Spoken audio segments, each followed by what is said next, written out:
5 மாசத்துல. ஸோ இது இன்னும் தொடரும். ட்ரக் அஃபெண்டர் 2024 இந்த ஜூன் வரையுமே 5 பேர். கடந்த ஒரு ஆண்டு முழுக்க ஒருத்தர்.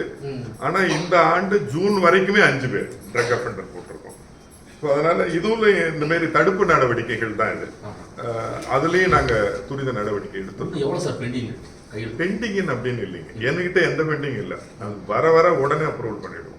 பிஎல் பெண்டிங் எதுவும் இல்லை. இனிமே கொடுக்குற ப்ரொபோசல் தான் வரும் சார். ஒன்றும் இல்லைங்க சார். இப்போ இப்போ ஸ்கூல் பசங்களுக்கு, காலேஜ் பசங்களுக்கெல்லாம் கஞ்சா அசால்ட்டாக கிடைக்குதுங்க சார்.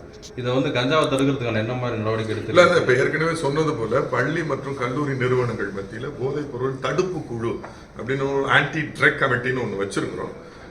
அதை இன்னும் கொஞ்சம் சென்சிட்டைஸ் பண்ணணும்னு இருக்கும். இந்த இதுக்கு முன்னால் நடந்த ஆய்வு கூட்டத்தில் கூட நாங்கள் எல்லாரும் கலந்து பேசினது அதுதான்.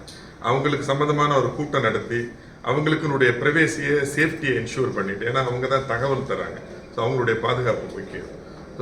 அந்த பள்ளி கல்லூரி நிறுவனங்களுடைய பொறுப்பாளர்கள், முதல்வர்கள் மற்றும் தலைமை ஆசிரியர்கள் கூட கலந்து ஒரு ஆய்வு கூட்டம் நடத்துறது மூலமாகவும் அந்த பள்ளி பிள்ளைகள், கல்லூரி பிள்ளைகள் இருக்கிற அந்த குழுவை மேலும் சென்சிடைஸ் பண்றதுக்கு உரிய நடவடிக்கை வர நாட்களில் நிச்சயம் எடுக்கப்படும். வெளிமாநில கள்ளச்சாராயன்றதுதான் ஒரு பெரிய மேட்டரா இப்போ கருதப்படல. என்ன காரணம்? கள்ளச்சாராயத்துல இப்போ எத்தனால் மெத்தனால் ஸ்பிரிட் எனப்படும் அந்த எரிசாராயம் தான் அதில் அதனுடைய தன்மை அளவுக்கு அதிகமாக கலந்ததுனால தான் இப்போ உயிரிழப்புகள்லாம் ஏற்பட்டிருக்கு. இந்த எத்தனால் மெத்தனால் கர்நாடகா மாநிலம் பெங்களூர்ல இருந்து தான் கடத்தி வரப்பட்டு அதுதான் பல்வேறு பகுதிகளில் சேல்ஸ் பண்ணுறாங்க. இப்போ நம்ம தமிழக ஆந்திர எல்லை பகுதியும் ப்ளஸ் கர்நாடகா எல்லை பகுதியில் ஒரு மிடில் இருக்கிறது தான் திருப்பத்தூர்.